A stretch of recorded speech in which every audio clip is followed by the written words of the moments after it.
Hello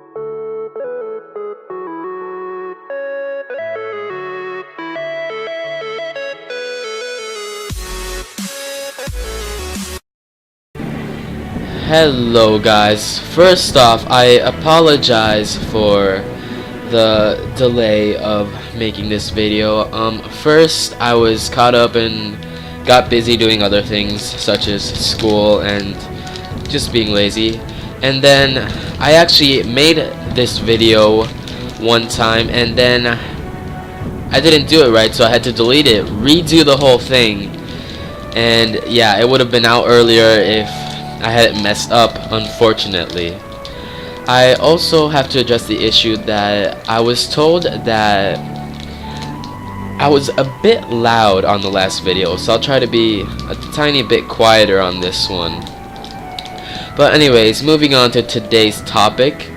Today I'll be talking about PvE in Elder Scrolls Online, and I'll be covering the three main points: questing, dungeons, and the precious loot you get while killing enemies and completing missions.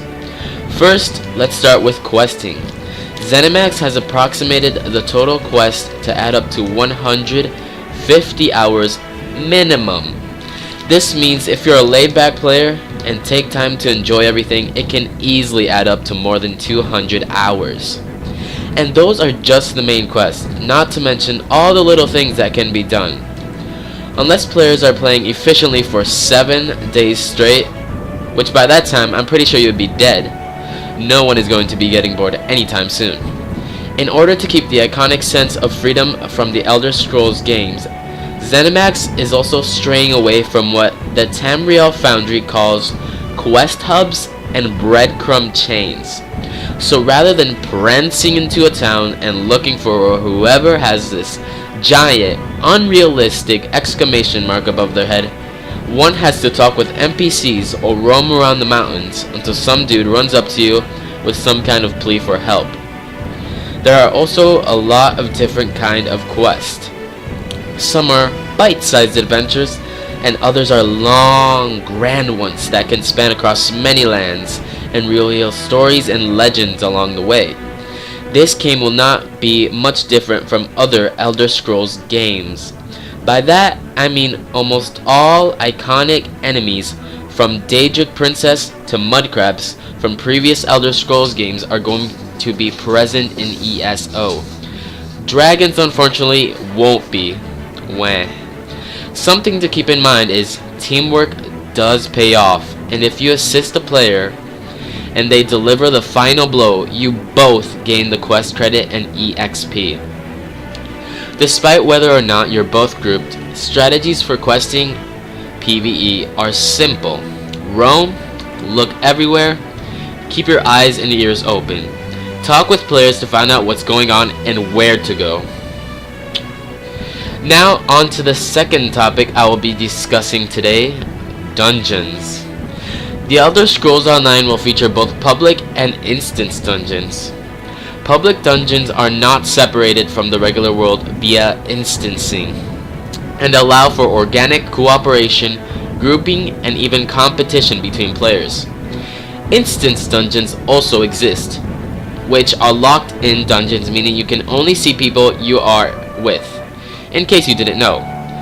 These will deliver a more contained, story-driven experience to a group of players.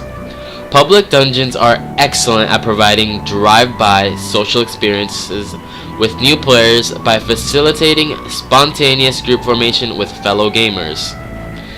Most small public dungeons located throughout the world are balanced to be challenging for 1.5 players, where they will provide a significant challenge for a solo player, but be comfortably clearable for a small group. Elder Scrolls Online will also feature a 16 4-man instance dungeons at launch. In addition to its public dungeons around the world. On the first run through an instance dungeon, you will experience its full story experience. On subsequent runs, or going through it again, you'll be able to bypass the story content if desired.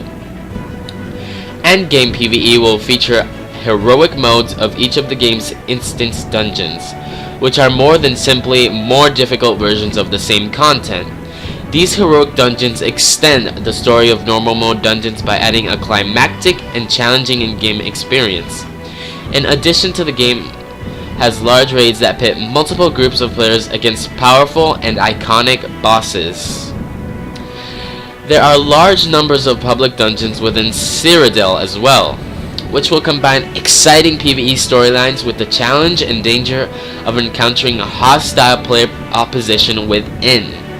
In addition, ZeniMax are working to develop a mega dungeon. Interesting. We will find out what they mean by that later on. Now, on to the last topic. Yes, our valuables, the loot, and the gold. In case you didn't know, all races can use all gear. Are you a Bosmer who wants orc armor? So be it.